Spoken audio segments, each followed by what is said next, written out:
Hello दोस्तों, मैं हूँ राजन कुमार।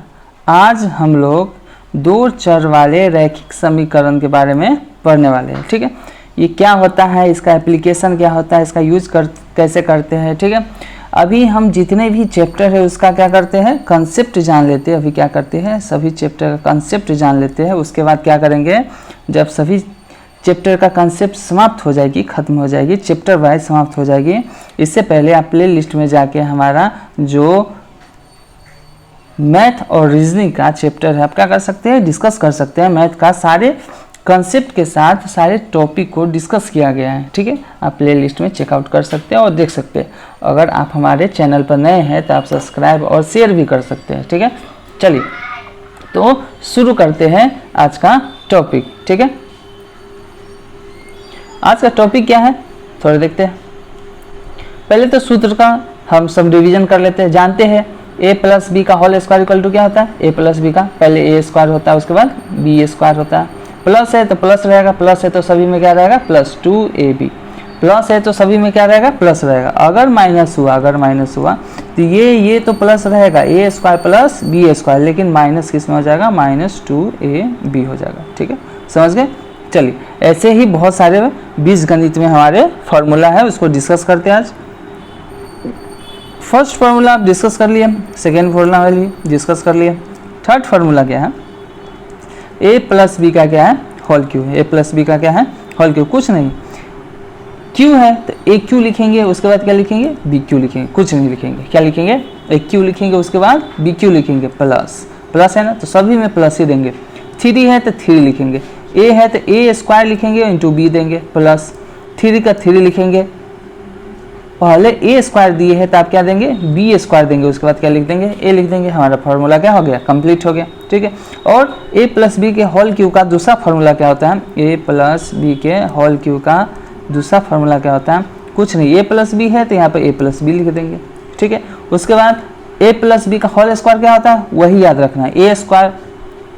ठीक है, प्लस बी स्क्वायर, ए स्क्वायर प्लस बी स्क्वायर। ठीक है, ये याद रहेगा ना, ए स्क्वायर प्लस बी स्क्वायर।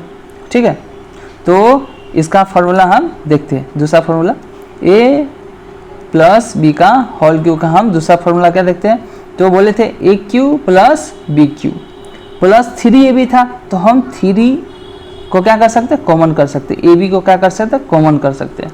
तो हमारा फार्मूला क्या आ जाएगा, a प्लस बी आ जाएगा। हमारा सेकेंड फार्मूला ये हो गया। ठीक है, जो पहले फार्मूला बता रहे थे वो a cube plus b cube का फार्मूला था। ठीक है, चलिए इसको भी डिस्कस करेंगे बाद में। पहले इसका फार्मूला, पहले फार्मूला दिखाए थे उसमें 3ab कॉमन कर लिए, तो a cube plus b cube 3ab into a plus b हो गया। ठीक है, चलिए अब माइनस वाला फार्मूला देखते हैं। माइनस वाला क्या है, तो a माइनस बी का होल क्यू। कुछ नहीं करेंगे, एकदम सिंपल फार्मूला है। ए क्यू, देखिए ए क्यू माइनस बी का होल क्यू, किस, देखिए ये जो है ऑड नंबर है, मतलब ऑड नंबर मतलब जानते हैं विषम संख्या, और माइनस पे विषम संख्या देंगे तो क्या होता है, माइनस ही आता है, माइनस बी क्यू हो जाएगा। ठीक है, उसके बाद यहाँ पर 3 होगा, लेकिन यहाँ पर ए स्क्वायर होगा और माइनस बी होगा, तो माइनस बी का क्या हो गया, माइनस बी हो गया। यहाँ पर माइनस होगा प्लस, अभी चेक कर लेते हैं। 3 का 3, ए का ए, माइनस बी का होल स्क्वायर, माइनस बी का होल स्क्वायर क्या होगा, प्लस हो जाएगा, तो 3ab स्क्वायर हो गया, 3ab स्क्वायर हो गया। हम क्या बोले हैं, ए क्यू का, ए क्यू माइनस बी का होल क्यू, तो minus whole cube 3a square b, तो b जो है यहाँ पर कितना है, माइनस बी है, तो माइनस का तो माइनस साइन यहाँ पर आ गया, और b स्क्वायर है तो b स्क्वायर, माइनस का b स्क्वायर कितना होता है, प्लस साइन आ गया। समझ गए, फॉर्मूला याद करने का ट्रिक है। आगे चलते हैं, a माइनस बी का क्या है, अब होल क्यू है, क्या है, a माइनस बी का होल क्यू है। तो बताया है a cube minus B Q, कुछ नहीं करना है, इसमें क्या करना है आपको, बस 3ab कॉमन कर लेता है, माइनस 3ab कॉमन, तो a माइनस क्या हो जाएगा, b हो गया। देखिए a माइनस बी है तो यहाँ पर कितना है, a माइनस बी, और माइनस है तो ए क्यू माइनस बी क्यू, और a इंटू बी, ये 3 है, 3a इंटू बी हो गया, बस इतना ही करना है। माइनस है तो ए क्यू माइनस बी क्यू। ठीक है, ये a माइनस बी है तो यहाँ पर a माइनस बी है, और 3 यहाँ पे है तो 3a इंटू बी कर देना है, और माइनस में है तो यहाँ पर माइनस का साइन देना है। फार्मूला याद हो गया। चलिए आगे देखते हैं, ए स्क्वायर माइनस बी स्क्वायर का फार्मूला क्या होता है, a प्लस बी इंटू क्या होता है, a माइनस बी होता है। चलिए ये भी फार्मूला समाप्त हो गया। बहुत सारे फार्मूला होते हैं, फार्मूला में से हम क्या कर सकते हैं, फार्मूला को निकाल सकते हैं। जैसे इसका फार्मूला क्या होता है, a प्लस बी का होल स्क्वायर माइनस 2ab होता है। ठीक है, ऐसे ऐसे बहुत सारे फार्मूला होते हैं, आप क्या कर सकते हैं, उसको याद कर सकते हैं। आपको क्वेश्चन बनाने में बहुत ही आपको क्या करेगी, हेल्प करेगी। और पहले ही हम बोले हैं कि आपको अगर जितने भी क्षेत्रमिति का क्वेश्चन है, जितने भी ट्रायंगल से क्वेश्चन है, ज्योमेट्री से क्वेश्चन है, इसका हम डिस्कस कर चुके हैं। आप जाके प्लेलिस्ट में इसका सारे कंसेप्ट आप कर सकते हैं, देख सकते हैं, बहुत अच्छे से समझाया गया है। ठीक है, चलिए आगे बढ़ते हैं। तो हमारा यहाँ तक फार्मूला समाप्त हो गई। यहाँ इसका क्या फार्मूला होता है, a square plus b square का क्या होता है, ए माइनस बी का होल स्क्वायर और 2ab। ठीक है, a square plus b square क्या होता है, ए माइनस ए स्क्वायर बी स्क्वायर, ए माइनस बी का होल स्क्वायर प्लस 2ab होता है, a cube plus b Q. देखिए ए क्यू प्लस बी क्यू, एकदम सिंपल तरीका है याद करने का।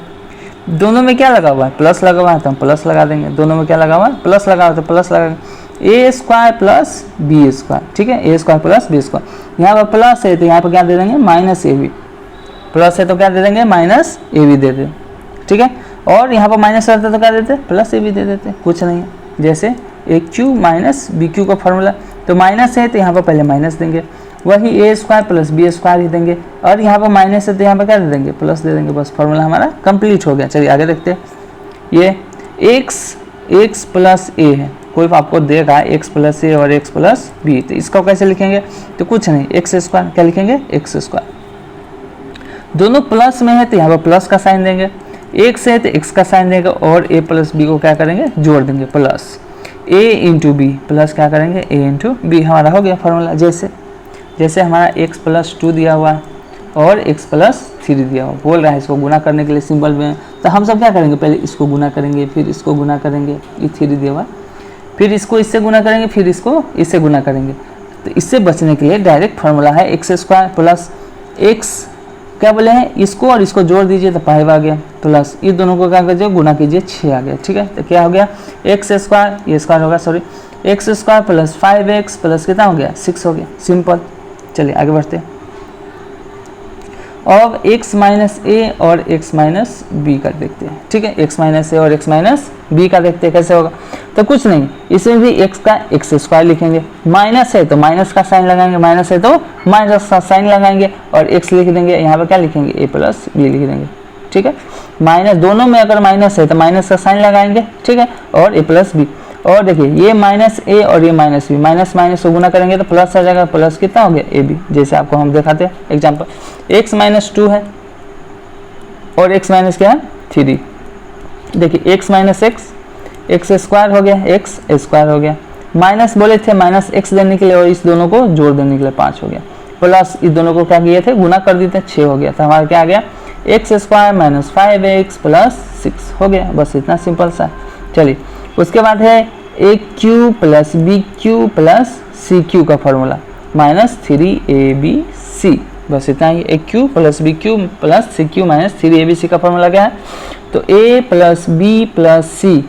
ठीक है, a plus b plus c, और क्या करना है, तो a स्क्वायर करना है प्लस बी स्क्वायर करना है प्लस सी स्क्वायर करना है, क्या करना है, c square minus a b minus b c और माइनस सी ए। बस इतना कर देना, फॉर्मूला हमारा क्या हो जाएगा, कंप्लीट हो जाएगा। ठीक है, अगर a plus b plus c का वैल्यू अगर 0 हुआ तो ये गुना में है तो ये पूरा क्या हो जाएगा, ये पूरा 0 हो जाएगा। तब a cube plus b cube plus c cube equal to क्या हो जाता है, 3abc। कब होता है, जब a plus b plus c का वैल्यू क्या हो जाए, 0 हो जाएगा, तब a cube plus b cube plus c cube equal to क्या हो जाता है, 3abc। चलिए हम आगे बढ़ते हैं। ठीक है, चलिए क्या दिया हुआ है, चलिए इसको डिस्कस करते हैं। एक a plus b plus c का होल क्यू है, तो ए क्यू है प्लस बी क्यू है प्लस सी क्यू। उसके बाद क्या दिया हुआ है, 3a स्क्वायर बी दिया हुआ है, 3ab स्क्वायर दिया हुआ है, 3ac स्क्वायर दिया हुआ है, a स्क्वायर सी दिया हुआ है। उसके बाद 3b स्क्वायर सी है, 3ac स्क्वायर है, 3bc स्क्वायर है प्लस 6abc है। चलिए a plus b plus c का होल स्क्वायर, तो ए कुछ नहीं करेंगे, सबका पहले होल स्क्वायर करेंगे, जैसे a square plus b square plus c square. ठीक है, ए प्लस बी का होल स्क्वायर क्या होता है, a square plus b square plus 2ab होता है। तो इसमें भी सभी को स्क्वायर करना है, 2ab plus 2bc plus 2c लगा देना, हो जाएगा, काम खत्म है। चलिए आगे बढ़ते हैं। क्या दिया हुआ है, हमको दिया हुआ है दो समीकरण a1x plus b1y plus c1 equal to क्या दिया हुआ है 0, ये समीकरण हुआ। एक दूसरा है a2x plus b2y plus c2 equal to क्या दिया हुआ है 0 दिया हुआ है, ठीक है 0 दिया हुआ है, जो रैखिक युग्म समीकरण को क्या करता है प्रदर्शित करता है, ठीक है। तो बोल रहा है ये दोनों संगत कब होगा, जब ये a1 और ये a2 a1 by a2 note equal to होगा b1 बाई b2 से, तब हम बोलेंगे जो रैखिक समीकरण में क्या होता है संगत है, क्या होता है संगत है। कब, जब a1 बाई a2 जब ये a1 a2 और इस b1 और b2 पे क्या है भागफल के बराबर नहीं, मतलब रेशियो के बराबर नहीं है, तो हम बोलते हैं जो समीकरण है क्या है संगत है। आपका क्वेश्चन पूछ सकता है कि बताइए इनमें से कौन संगत समीकरण है, ठीक है। चलिए दूसरा देखते हैं, हमारा a1 बटा a2 है इक्वल टू b1 बटा b2 हो गया, हमको असंगत है, क्या है असंगत है। असंगत कब होगा, ये संगत का हो गया, हम असंगत का बताते, क्या हो गया असंगत का बताते। देखिए असंगत कब होगा, ठीक है, जब जब a1 और a2 का रेशियो b1 बटा b2 के रेशियो के बराबर हो, लेकिन c1 बटा c2 के रेशियो के बराबर ना हो, तो हम बोलते हैं ये जो दोनों समीकरण है, ये दोनों समीकरण है क्या है असंगत है, क्या है असंगत है, ठीक है। दोनों समीकरण क्या है असंगत है, ठीक। अगर तीनों बराबर हो जाए, तीनों बराबर हो जाए तो क्या होगा, देखिए पहला में क्या था, ये दोनों बराबर नहीं था तो संगत था। दूसरा में क्या हुआ, ये दोनों बराबर हुआ लेकिन तीसरा के बराबर नहीं है, तो क्या हो गया असंगत होगा। और तीसरा में क्या होगा, सभी के बराबर होगा, तो बोलेंगे ये जो है आश्रित समीकरण है। कौन सा समीकरण है, आश्रित समीकरण है। चलिए आगे देखते हैं, द्विघात समीकरण के बारे में पढ़ते हैं। आप किसके बारे में, द्विघात समीकरण के बारे में पढ़ते हैं। देखिए इसको हम कौन सा चैप्टर पढ़े, द्विघात समीकरण के बारे में। देखिए दो चर वाले रैखिक समीकरण के युग्म, आप क्या पढ़ेंगे, अब द्विघात समीकरण के बारे में पढ़ते हैं, अच्छे से पढ़ते हैं, ठीक है। देखिए द्विघात समीकरण में हमारा एक समीकरण दिया होता है a² plus bx plus c, ठीक है, इक्वल टू क्या देता है 0 दिया रहता है, ठीक है। तो यहाँ पर x का अगर वैल्यू निकालेंगे तो x का वैल्यू क्या आता है, ये b जो है यहाँ पर माइनस b हो जाता है, plus minus root under b² minus 4ac बटा क्या हो जाता है 2a हो जाता है, क्या हो जाता है 2a हो जाता है, ठीक है। ये हमारा समीकरण, ये अगर हमारा समीकरण दिया हुआ है तो x का वैल्यू निकालने के लिए इस फॉर्मूला का अगर यूज करेंगे तो आसानी से x का हमारा क्या निकाल सकता है, मान निकाल सकता है, वैल्यू निकाल सकता है। चलिए आगे देखते हैं, हमारा समीकरण दिया हुआ a² plus bx plus c, अगर इनके मूल अल्फा तथा बीटा हो, मूल मतलब वही x का वैल्यू जो है, अगर क्वाड्रेटिक इक्वेशन है, इतना ध्यान रखिएगा, अगर स्क्वायर दिया हुआ है तो इसका 2 वैल्यू आएगा अल्फा और बीटा, अगर क्यूब दिया हुआ है तो इसका 3 वैल्यू आएगा अल्फा बीटा और क्या आएगा गामा, अगर x के पावर 4 दिया हुआ है तो अल्फा बीटा गामा और क्या आ जाएगा डेल्टा आ जाएगा, ठीक है। चलिए तो अल्फा बीटा और क्या आ जाएगा डेल्टा आ जाएगा। तो हम चलते हैं आगे, क्वेश्चन देखते हैं क्या आएगा, अगर इनके मूल अल्फा और बीटा हो, इनके मूल क्या है अल्फा और बीटा, इनके मूल क्या है अल्फा और बीटा है, तो x का जो वैल्यू है अल्फा और बीटा हो सकता है। x का वैल्यू 2 मूल मान लिए कि x का 2 वैल्यू निकला, हमको अल्फा और बीटा निकला, तो अल्फा प्लस बीटा 2 मूलों को जोड़कर जो हमको वैल्यू मिलेगा क्या मिलेगा b by minus b by a, और अल्फा इंटू बीटा का हमको वैल्यू क्या मिलेगा c बाई ए मिलेगा, ठीक है, c बाई ए मिलेगा। c कहाँ है हमारा, तो c यहाँ है, b यहाँ है और a यहाँ है, यही सब वैल्यू रखेंगे तो हमारा ये सब वैल्यू क्या करेगा मिलेगा। इसका यूज कैसे होगा, इसको हम क्वेश्चन में यूज कैसे करेंगे, जब हम क्वेश्चन डिस्कस कराएंगे तो उसमें इसका यूज देखेंगे कि इसका यूज कैसे करते हैं। अभी हम क्या पढ़ा रहे हैं, सिर्फ और सिर्फ कंसेप्ट दे रहे हैं जो आपको एग्जाम में बहुत ही सहायता करेगी, ठीक है। चलिए आगे पढ़ते हैं, हमारा जो a² plus bx plus c equal to 0 दिया हुआ है, ठीक है। अभी हम बताए हैं b² minus 4ac, minus 4ac, इसको हम क्या कहते हैं, इसको कहते हैं विविक्त कर, ठीक है, इसको d कहते हैं, इसको क्या कहते हैं d कहते हैं, ठीक है। तो अगर d जो है 0 से बड़ा हुआ, अगर d जो है 0 से बड़ा हुआ, तो हम बोलते हैं जो अल्फ़ा और बीटा हमारा निकला है, अल्फ़ा और बीटा जो निकला है, दोनों मूल वास्तविक और असमान होंगे। असमान मतलब दोनों का अल्फ़ा का मान कुछ और होगा, बीटा का मान कुछ और होगा। अगर d इक्वल टू 0 है, अगर d इक्वल टू 0 हो गया, ये बी स्क्वायर माइनस 4ac का वैल्यू अगर 0 आ गया, तो हम बोलते हैं दोनों मूल वास्तविक है, लेकिन अल्फ़ा और बीटा क्या है, एक दूसरे के बराबर है। पहले वाला में क्या था, अगर d बड़ा होगा 0 से, या तो अल्फा बड़ा हो सकता है बीटा से, या बीटा बड़ा हो सकता है अल्फा से। लेकिन अगर d इक्वल टू 0 हुआ तो अल्फा इक्वल टू क्या हो जाएगा, बीटा हो जाएगा। अभी बताएं अल्फा और बीटा क्या है, x का मान है, x का वैल्यू है। अगर d छोटा हुआ 0 से, अगर d जो है छोटा हुआ 0 से, तो दोनों मूल अवास्तविक हो जाएंगे, मतलब काल्पनिक हो जाएगा। दोनों मूल क्या हो जाएंगे, काल्पनिक हो जाएगा। काल्पनिक किस सेंस में होगा, तो इसमें रूट लगा हुआ था, लगा हुआ ना, इसमें रूट लगा हुआ, ठीक है। और रूट का वैल्यू कभी निगेटिव नहीं हो सकता। रूट का वैल्यू जैसे निगेटिव आएगा, ठीक है, जैसे -4, ठीक है, रूट -4, जैसे रूट माइनस, मान लीजिए हमारा रूट -4, मान लीजिए हमारा बी स्क्वायर माइनस 4ac का वैल्यू क्या आ गया, रूट -4 आ गया। तो हम लोग जानते हैं कि रूट में माइनस साइन लेकर रूट कभी भी वास्तविक नहीं हो सकता है, ठीक है। तो ये क्या हो जाएगा, इमेजिनरी नंबर हो जाएगा। क्या हो जाएगा, इमेजिनरी नंबर, जिसको आयोटा, आप 12th में 11th में पढ़े होंगे, आयोटा से डिनोट करते हैं, जो एक ग्रीक शब्द है। क्या है, ग्रीक शब्द है, ठीक है, आयोटा। तो ये इसको हम लिखेंगे तो, लेकिन 4 × -1 लिखेंगे, और फिर से 4 × -1, देखिए -4 को कैसे सॉल्व करते हैं, तो 4 × -1 लिखेंगे, और 4 का रूट कितना होता है, तो 2 होता है। और रूट माइनस को क्या लिखते हैं, रूट -1 को तो 2i लिखते हैं। i का वैल्यू आयोटा होता है, इसका वैल्यू क्या होता है, -1। एक इमेजिनरी नंबर है। कौन सा नंबर है, इमेजिनरी नंबर है, ठीक है। ये हम 11th में पढ़ते हैं, मैथ में पढ़ते हैं, ठीक है। आगे बढ़ते हैं।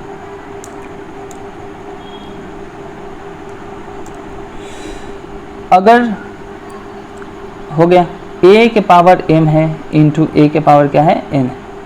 अगर बेस सेम रहे, क्या रहे, बेस अगर सेम रहे तो पावर को हम ऐड कर देते हैं। बेस अगर सेम रहे तो हम पावर क्या करते हैं, ऐड कर देते हैं। बस वही बोल रहा है, जैसे 2 के पावर अगर 5 दिया हुआ है इंटू 2 के पावर अगर 10 दिया हुआ है, तो बेस सेम है, तो बेस सेम है तो पावर को क्या करते हैं, ऐड करते हैं। 2 के पावर कितना हो जाएगा, 15 हो जाएगा। बस वही बोल रहा है, बेस सेम, पावर को क्या करेंगे, ऐड कर देंगे। वही अगर a के पावर m है बटा a के पावर कितना है, n दिया हुआ है, ठीक है। तो बेस सेम है और भाग में दिया हुआ है, तो क्या कर देंगे, पावर को माइनस कर देते हैं। पावर को क्या करते हैं, माइनस कर देते हैं, ठीक है। जैसे अगर 2 के पावर 5 दिया हुआ है और 2 के पावर कितना 3 दिया हुआ है, तो हम क्या बोले हैं, बेस अगर सेम हो तो पावर को माइनस कर देते। 2 के पावर 5 - 3, तो क्या 2 के पावर 2 4 वैल्यू आएगा इसका, ठीक है। चलिए आगे बढ़ते हैं। जो 2 चर वाले रैखिक समीकरण पढ़े थे, उनके कुछ इंपॉर्टेंट पॉइंट्स पढ़ते हैं। क्या पढ़ते हैं, कुछ इंपॉर्टेंट पॉइंट्स पढ़ते हैं। चलिए आगे पढ़ते हैं। इंपॉर्टेंस पॉइंट क्या क्या हो सकता है, उसके बारे में क्या करेंगे, अच्छे से पढ़ेंगे। इंपॉर्टेंट पॉइंट क्या क्या हो सकती है, ठीक है। 2 चर वाले रैखिक समीकरण, क्या बोल रहे हैं, 2 चर वाले रैखिक समीकरण x + b + c।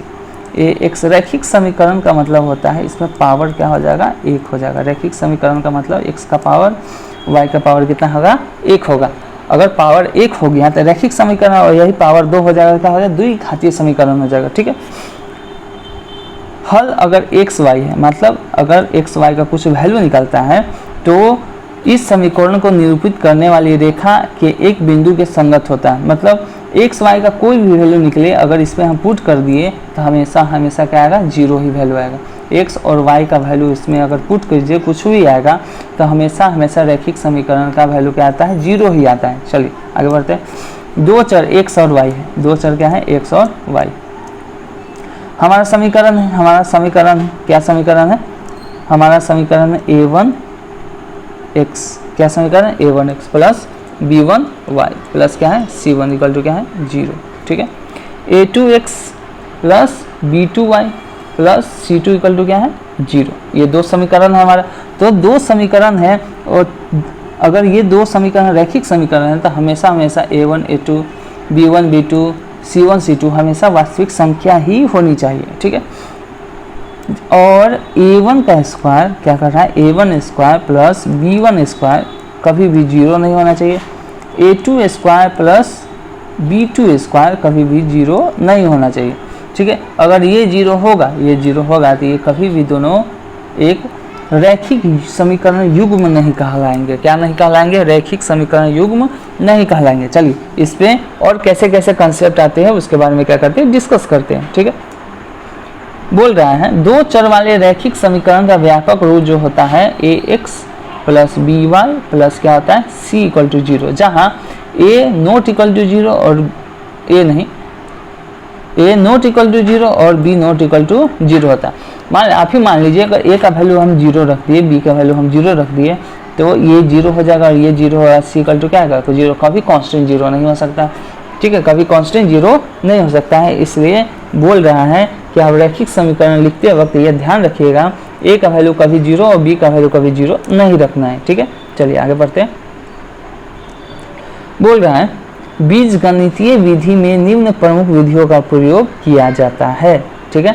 चलिए क्या किया जाता है, यदि रेखाएं एक बिंदु पर प्रतिच्छेद करती है, अगर दो रेखाएं मान लीजिए ये L1 है और ये क्या है L2, दो रेखा है, एक दूसरे पर क्या करती है, एक ही बिंदु पर प्रतिच्छेद करती है, एक बिंदु पर प्रतिच्छेद करती है, तो युग्म का समीकरण जो होता है, हल जो होता है एक ही होगा, एक हल होगा। इसका हल कितना होगा, एक ही हल होगा। जब कोई दो रेखाएं एक ही बिंदु पर प्रतिच्छेद करती है तो इसका जो सॉल्यूशन होगा क्या होगा, हल जो होगा कितना होगा, बस एक और केवल एक ही होती है। चलिए दूसरा मानते हैं। बोल रहा है यदि रेखाएं संपाती, और संपाती कहने का मतलब होता है ये रेखा है L1, ये रेखा है L1 और इसी के ऊपर दूसरा रेखा है क्या है L2, इसी के ऊपर पूरा बिल्कुल ऊपर क्या रेखा है L2, ठीक है। तो दोनों रेखाएं संपाती हो गए, मतलब समान, दोनों रेखाएं क्या हो, समान हो। L1 इसी पर हो, L2 क्या हो, इसी पर हो, तब क्या होता है इन्फिनाइट हल होंगे। मतलब इस पे कितना बिंदु कॉमन है, कितना बिंदु कॉमन है, इसमें कितना बिंदु कॉमन था, एक बिंदु, एक हल था, इस पे कितना बिंदु कॉमन, इन्फिनाइट बिंदु कॉमन है तो इन्फिनाइट हल होगा। तो इसका हल कितना हो जाएगा, इन्फिनाइट। कब होगा, जब रेखा एक दूसरे का संपाती हो, मतलब बराबर हो। चलिए आगे देखते हैं। यदि रेखा समांतर है, एक रेखा ये हो गया, एक रेखा ये हो गया, ये L1 है L2, दोनों रेखाएं अगर समांतर, समांतर रेखाएं क्या होती है, उनके बीच की दूरी हमेशा क्या होती है, सदैव बराबर होती है, ठीक है। तो L1 अगर L2 के बराबर हो गया तो क्या हो जाएगा, ये दोनों का कॉमन बिंदु बोलिए, कोई नहीं है तो कोई हल नहीं होगा, कॉमन बिंदु कोई नहीं है तो कोई हल नहीं होगा, कोई हल नहीं होगा, ठीक है। चलिए आगे देखते हैं। एक रैखिक समीकरण युग्म जिसका हल नहीं होता असंगत युग्म कहलाता है। जैसे संगत युग्म क्या था, यह देखिए संपाती हो, ये संगत युग्म, संपाती, ये एक लाइन है, एक लाइन समानांतर लाइन है, समांतर रेखा है। अगर ये रेखा क्या है, कोई हल नहीं है, तो कोई हल नहीं है तो कौन सा युग्म कहलाएगा, असंगत युग्म कहलाएगा। चलिए आगे देखते हैं। चलिए एक रैखिक समीकरण जिसका हल होता है, एक रैखिक समीकरण जिसका हल होता है, मान लीजिए एक रैखिक समीकरण, जैसे हम रैखिक समीकरण लेते हैं ax plus by plus c equal to 0, इसका कोई हल होगा, x का कुछ वैल्यू आएगा, y का कुछ वैल्यू आएगा, ठीक है। तुल्य समीकरण, समीकरणों के युग्म को अपरिमित रूप से अनेक हल होते हैं, ठीक है। क्या होते हैं, अनेक हल होते हैं। तुल्य रैखिक समीकरणों के एक युग्म के अपरिमित रूप से अनेक हल होते हैं, ठीक है। चलिए आगे बढ़ते हैं। चाल, चाल इक्वल टू क्या होता है, दूरी बटा समय, और समय इक्वल टू क्या होता है, दूरी बटा चाल होता है, ठीक है। इसको अच्छे से समझते हैं, समझने वाला चीज़ है, इसको अच्छे से समझते हैं क्या होता है। बोल रहा है मान लीजिए ये नदी है, क्या है, नदी, पानी बह रही, नदी में क्या बह रही, पानी बह रही, इस दिशा में बह रही, और हमारा जो बोट है, बोट किस दिशा में जा रहा है, इस दिशा में जा रहा है, ये हमारा बोट है, ये भी किस दिशा में जा रहा है, इस दिशा में जा रहा है, ठीक है। पानी भी इस दिशा में बढ़ रही, बोट, तो पानी का कुछ वेलोसिटी होगा, पानी का क्या होगा, कुछ वेलोसिटी होगा, स्पीड होगा। बोट का भी क्या होगा, बोट का भी कुछ स्पीड होगा। तो वाटर का मान लिए w स्पीड है, वेलोसिटी है, और बोट का मान लिए b क्या है, स्पीड है, ठीक है। आगे बढ़ते हैं। यदि शांत जल में नाव की चाल x किलोमीटर है, शांत जल में नाव की चाल इसका x किलोमीटर है, और धारा की शांत जल में चाल, अगर बोट की शांत जल में चाल कितना है, x किलोमीटर है, अगर वही धारा की चाल अगर y किलोमीटर है, तो इस बोट को अगर इस धारा मतलब जो चल रहा है पानी इसमें उतारेंगे तो आप टोटल जो स्पीड हो जाती है, एक तो ये धारा इस नाव को बहा के ले जाएंगे, ऊपर से इस नाव का खुद का स्पीड है, मतलब इसका स्पीड क्या कर जाएगा, ऐड कर जाएगा। क्या कर जाएगा, ऐड कर जाएगा। ठीक है, इसको अच्छे से समझते हैं। मान लीजिए एक नदी है, क्या है, नदी है, इसमें बोट चल रही है, क्या चल रही है, बोट चल रही है। ठीक है, मान लीजिए ये धारा जो है 2 किलोमीटर पर आवर से चल रही है, हमारा बोट 3 किलोमीटर पर आवर से चल रही है। तो ठीक है, तो जो हमारा ये बोट है शांत जल में बोले है 3 किलोमीटर पर आवर चलता है और धारा की गति कितना है, 2 किलोमीटर पर आवर है। इस बोट को अगर इस वाली धारा में उतार देंगे तो इस बोट का जो एक्चुअल गति हो जाएगा, कितना होगा, कितना हो जाएगा, दोनों को जोड़ देंगे, 2 3 कितना हो गया, 5 किलोमीटर पर आवर हो जाएगा। समझ गए क्या बोलना चाह रहे हैं? चलिए आगे देखते हैं। चलिए एक और है, ये तो धारा की दिशा इधर थी, अब बोट का दिशा किधर होगा, वाटर का दिशा इधर था, अब बोट का दिशा इधर है। तो कुछ नहीं करेंगे, अगर हम किसको माने, नाव की चाल को x माने, इसको क्या माने, y माने, तो कभी भी बोट का चाल जो है हमेशा वाटर की चाल से क्या होगा, ज़्यादा होगा, तब ना बोट चलेगी, नहीं तो इसको बहा कर ले जाएगी। इसलिए बोट का चाल हमेशा क्या होगा, ज़्यादा होगा। इसलिए अब बोट की चाल निकालेंगे तो क्या हो जाएगा, x माइनस वाई, क्योंकि बोट कहाँ जा रहा है, इधर जा रहा है, वाटर किधर जा रहा है, इधर जा रहा है। ठीक है, अगर मान लीजिए वाटर 2 किलोमीटर पर आवर से जा रहा है और जो हमारा बोट का स्पीड है वो 5 किलोमीटर पर आवर है, इस बोट को इसमें उतार दिए तो इस बोट की गति जो हो जाएगी 5 माइनस 2 3 किलोमीटर पर आवर हो जाएगी। समझ गए? चलिए आगे बढ़ते हैं। आयत का क्षेत्रफल क्या होता है, आयत का क्षेत्रफल, ये हमारा आयत है, ये क्या है, आमने सामने की भुजाएं बराबर होती है और समानांतर होती है। ये बराबर भी होगा, समानांतर होगा, ये इसके बराबर होगा और समानांतर भी होगा। इसके विकर्ण जो है एक दूसरे को लंबवत क्या करते हैं, ये 90 डिग्री पर एक दूसरे को क्या करते हैं, प्रतिच्छेद करेंगे। ठीक है, और ये जो है इसके बराबर हो जाएगा, ये जो है इसके बराबर हो जाएगा। ठीक है, चलिए आगे बढ़ते हैं।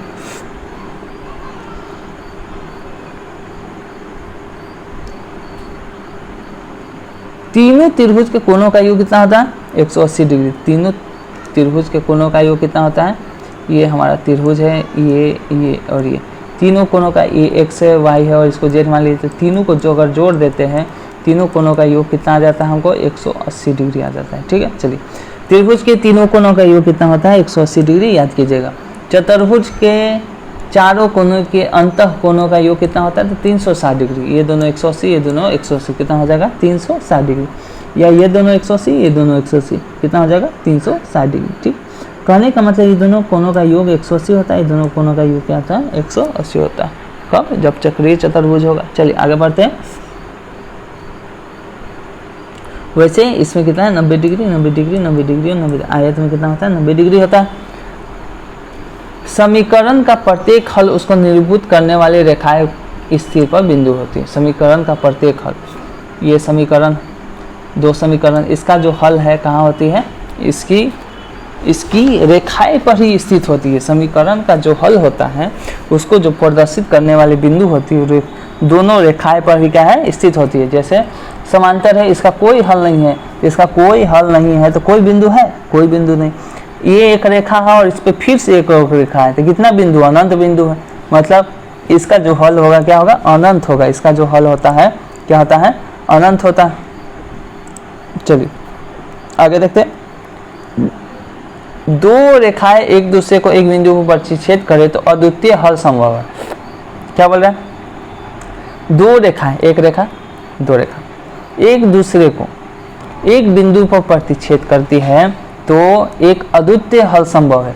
अगर 2 रेखाएं L1 और L2 जो है एक दूसरे को एक ही बिंदु पर प्रतिच्छेद करती है तो हम क्या बोले हैं, तो बोले हैं अद्वितीय हल संभव है। क्या बोले हैं, अद्वितीय हल संभव है। आप याद रखिएगा, अद्वितीय हल कब होगा, जब कोई 2 रेखाएं एक ही बिंदु पर प्रतिच्छेद करती है तो उसको कहते हैं अद्वितीय हल देगा। ठीक है, अद्वितीय मतलब होता है ये 2 रेखाएं एक दूसरे के समांतर होने पर कोई हल नहीं देता। अभी बताएं, 2 रेखाएं एक दूसरे के समांतर हो जाएगा तो कोई हल नहीं देगा। ठीक है, 2 रेखाएं एक दूसरे के संपाती हो तो अनेक हल संभव है। संपाती मतलब होता है एक रेखा ये है और एक रेखा इसी के ऊपर है तो क्या देगा, अनेक हल देगा। क्या देगा, अनेक हल देगा। ठीक है, चलिए आगे पढ़ते हैं।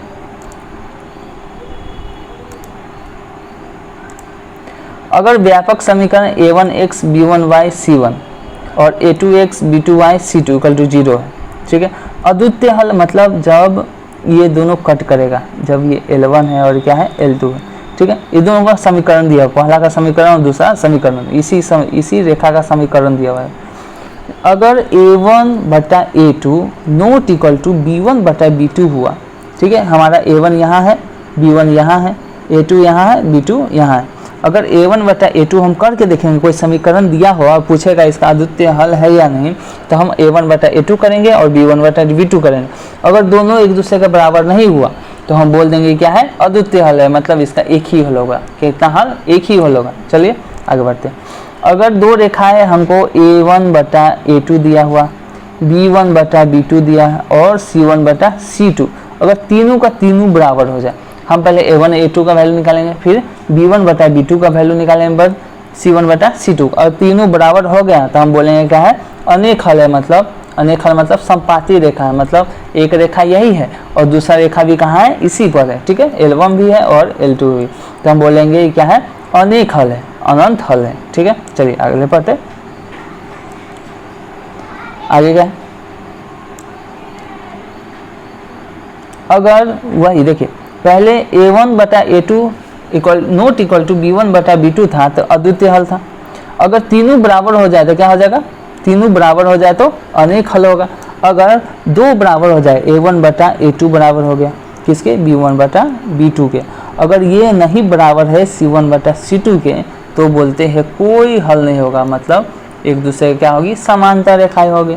L1 और L2 क्या है, समांतर रेखा होगी। ठीक है, इस पार्ट 1 में इतना ही रहने देते हैं, पार्ट 2 में हम मिलते हैं अगले बात में। ठीक है, ये पार्ट 1 में इतना ही रहने देते हैं, पार्ट 1 में क्या करते हैं, इतना ही रहने देते हैं। इसे वीडियो जो होती है लंबा हो जाती है, आपको देखने में परेशानी हो जाएगी।